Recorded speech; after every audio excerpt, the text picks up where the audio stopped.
আজ করব আমি রুই মাছের তেল ঝাল। তার জন্য আমি মাছগুলোকে ভালো করে ধুয়ে লবণ হলুদ মেখে নেব। কড়াইতে দিয়ে দিলাম তেল। তেল গরম হলে আমি মাছগুলো এক এক করে দিয়ে দেব। আমার এক পিঠ মাছগুলো ভাজা হয়ে গেছে।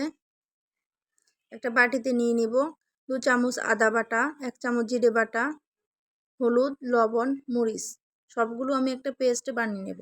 মাছগুলো ভাজা হয়ে গেছে, এবার আমি তুলে নেব। কড়াইয়ে তেল গরম করে আমি পেস্ট করা মশলাটা দিয়ে দেব একটু চিনি, 2-3টে কাঁচামরিচ।